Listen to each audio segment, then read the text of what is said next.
الذلة والذلة وإيهاب من الذلة. پیغام حسین ابن علی عام کریں گے، حق کے لیے باطل سے صدا لڑتے رہیں گے، ہر ظلم کو آواز یہی دیتے رہیں گے.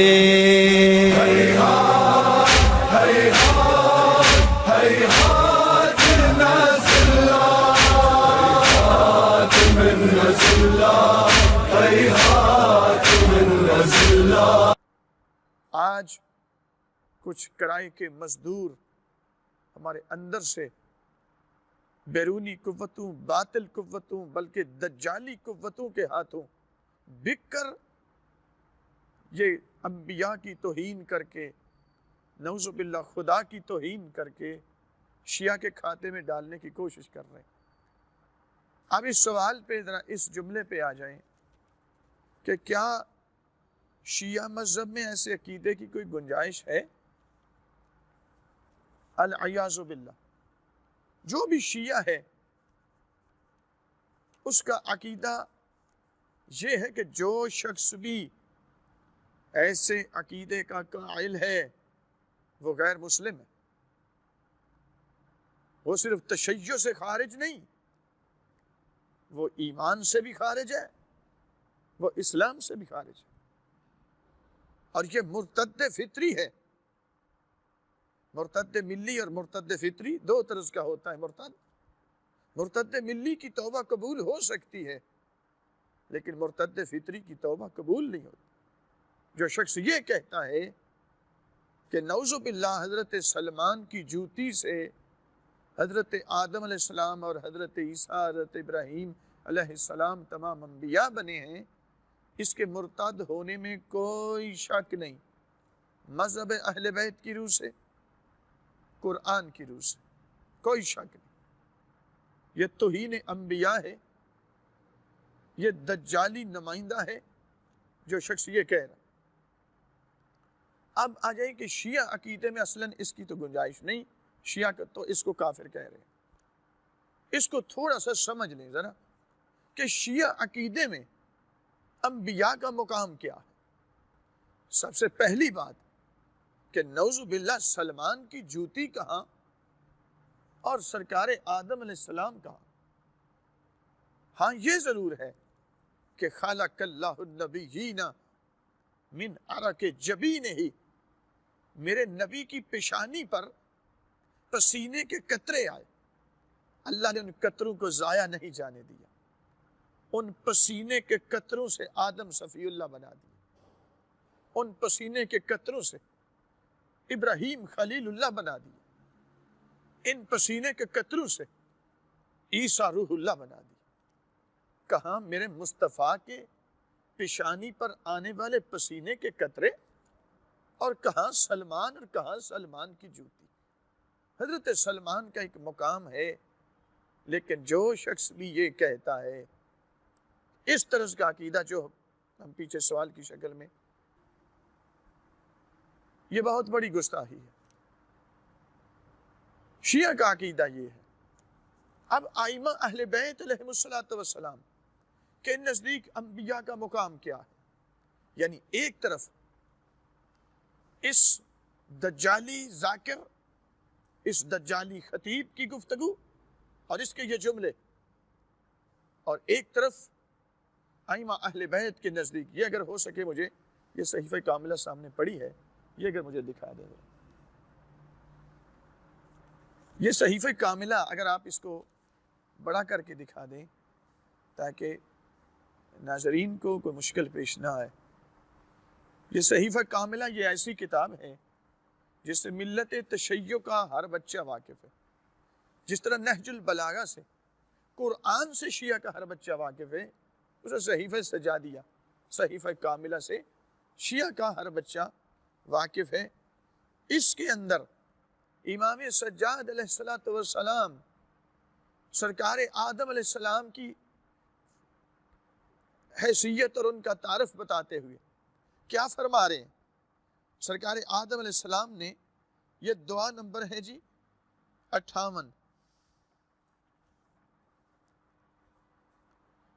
اور اس دعا میں یہ جملے حضرت آدم علیہ السلام پر امام سجاد علیہ السلام کس طریقے سے ان کا تذکرہ فرما رہے. بسم اللہ الرحمن الرحیم وَكَانَ مِن دُعَائِهِ عَلَيْهِ السَّلَامُ فِي الصَّلَاةِ عَلَىٰ آدم. حضرت آدم پر درود و صلوات کے سلسلہ میں حضرت امام زین العابدین علیہ السلام کی دعا، یعنی دعا کا عنوان ہی یہ ہے. اللہم صلی علی آدم وآدم بدیع فطرتک واول معترفین من التین بربوبیتک وبکر حجتک علی عبادک والدلیل علی الاستجارت بعفوک من عقابک والناہج سبل توبتک والمتوسل بین الخلق و بین معرفتک. چونکہ دعا کافی طویل ہے، میں اس کے کچھ جملوں پر صرف تعارف کرانا مقصود ہے تاکہ مومنین کم از کم ان دجالی نمائندوں کی دجل فریبی سے آگاہ ہو سکے کہ ائمہ اہل بیت علیہ السلام کے نزدیک حضرت آدم علیہ السلام سے لے کر حضرت عیسیٰ علیہ السلام تک ان انبیاء کی کیا عظمت ہے، کیا مقام ہے.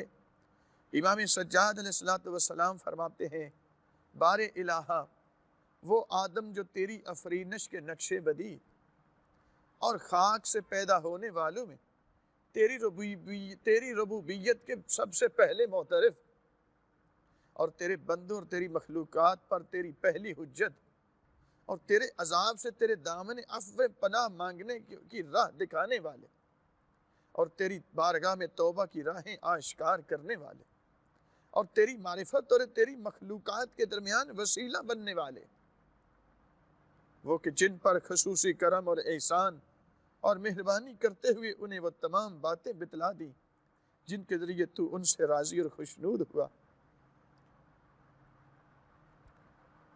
یہاں پہ جملوں پہ غور کریں ذرا کہ سرکار آدم علیہ السلام کو مخلوق اور اللہ کی معرفت کے درمیان امام سجاد علیہ السلام ایک وسیلہ قرار دے رہے. ائمہ کے نزدیک انبیاء کا مقام کیا؟ مذہب تشیع یہی ہے جو ائمہ نے دیا، جو ان دعاؤں میں موجود ہے. کافی سارا یہ ذکر کرنے کے بعد پھر آگے چل کے امام فرماتے ہیں ابو الانبیاء الذین اعوذ فی جنبک، اے پروردگار یہ حضرت آدم علیہ السلام انبیاء کے باپ ہیں جنہوں نے تیرے رستے میں بہت سی اذیتیں اٹھائی ہیں.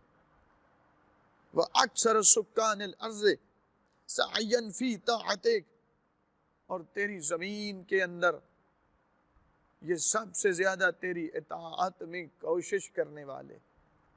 آگے جملہ سنیں فَصَلِّ عَلَيْهِ أَنْتَ یا رحمان، اے رحمان پروردگار حضرت آدم پر تو درود بھیج. وَمَلَائِكَتُكَ، اے زمین و آسمان کے ملائکہ میں تمہیں بھی کہہ رہا ہوں تم بھی ان پر درود بھیجو. وَالسُّكَّانُ سَمَوَاتِكَ وَأَرْضِكَ، اے زمین و آسمان کی تمام مخلوقات تم بھی میرے سرکار آدم علیہ السلام پر درود بھیجو. انبیاء کا مقام ائمہ نے کیا بتایا؟